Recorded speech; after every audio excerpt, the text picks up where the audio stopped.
Hello मेरे प्यारे दोस्त, तो चलो शुरू करते हैं आज अपनी नई वीडियो को। तो नई डेवलपमेंट क्या आ रही है कि इंडियन एयरफोर्स में अब शामिल हो जाएगा नया अपना एबॉक्स फ्रॉम इजराइल, जिसकी क्वांटिटी होगी 2 और ये कितने में खरीदा जा रहा है? Over $1 billion. तो यार देखो, ये जो एबॉक्स था हमारे लिए बहुत जरूरी था। तो आपको याद होगा जब अपने इंडियन एयरफोर्स ने बालाकोट पर स्ट्राइक करी थी तो हमने बहुत अच्छी तरीके से धो डाला था, वो तो खैर अलग बात है। पर हमारे बहुत सारी खमियां हमें पता चली थी। हमें पता चला था कि हमारे पास कहीं ना कहीं बहुत सारे रडार सिस्टम की कमी है, एबॉक्स की कमी है। देखो, एबॉक्स जो है वो हमारे पास, इंडिया इतनी बड़ी कंट्री, हमारे पास पाकिस्तान से भी कम है। पाकिस्तान के पास 8 एबॉक्स हैं और चाइना के पास 30 हैं और हमारे पास 3 हैं ओनली। तो आप समझ सकते हो कि हमारे पास कितने कम एबॉक्स हैं। तो अब 2 आ जाएंगे तो इससे बहुत ज्यादा पूर्ति तो नहीं हो जाएगी, लेकिन कुछ तो फायदा होगा ना कम से कम, ठीक है। क्योंकि हमारे जो तीनों के तीनों जो अभी एबॉक्स हैं वो है तैनात गलवान वैली पर। तो अगर हमें डबल अटैक झेलना है पाकिस्तान से भी और चाइना से भी, तो हमारे लिए एबॉक्स बहुत जरूरी है। अब मैं आपको बताता हूँ एबॉक्स होता क्या है। देखो, एबॉक्स का फुल फॉर्म है airborne warning and control system.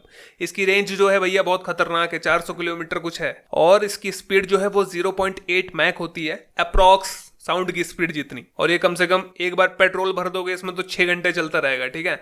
आपको याद होगा कि हमारा जो अभिनंदन जी गिर गए थे वहां पर पाकिस्तान में, उनका जो फाइटर जेट क्रैश हो गया था वो इसी के वजह से हो गया था, क्योंकि हमारे पास अच्छा रडार सिस्टम नहीं था। तो सोचो, हमने बिना एबॉक्स के ही पूरे बालाकोट को उड़ा डाला। तो समझ सकते हो कि आप इंडिया की कितनी पावर है। पर फिर भी हमारे जो जवान है वो डिटेक्ट करते हैं कि हमारे में क्या गलती है, ठीक है। पाकिस्तान की तरह नहीं कि अपने बड़बोले बनते रहेंगे, भाई हम ही बेस्ट है, हम ही बेस्ट है, ठीक है। मार भी आए लेकिन अब डिटेक्ट भी करेंगे कि क्या क्या गलती हुई है। तो इससे पता चला कि हमें एबॉक्स की बहुत नीड है, बहुत। तो यार देखो, ये जो एबॉक्स था पहले से अटका हुआ था। अब तुम्हें पता ही है यार इंडिया में कैसा सिस्टम है अपने पास। तो इंडिया की जो डील है ये इजराइल के साथ अटकी हुई थी, क्योंकि इसके प्राइस को लेकर ये बहुत महंगा माना जा रहा था। पर लेकिन ये चाइना की मेहरबानी है जो इसने साला यहाँ पर हमें थोड़ा उकसाया और हमने मंगवा लिए। तो और जरा बात कर लेते हैं कि इसकी खासियत क्या क्या है। देखो, हमारे लिए बहुत इंपॉर्टेंट हो जाता है गलवान जैसे जगह पर, क्योंकि गलवान में पहाड़ है। तो वहां पर क्या होता है कि जो ग्राउंड वाला रडार सिस्टम होता है वो पूरा नहीं देख पाता है, क्योंकि बीच में पहाड़ आ जाते हैं। अब क्या होता है, तो ये जो एबॉक्स में रडार सिस्टम लगा हुआ रहता है ये एरोप्लेन के ऊपर लगा हुआ रहता है और ये गोल रहता है, गोल। तो इससे क्या होता है कि हम पूरे 360 डिग्री में नजर रख सकते हैं, अप्रॉक्स 400 किलोमीटर,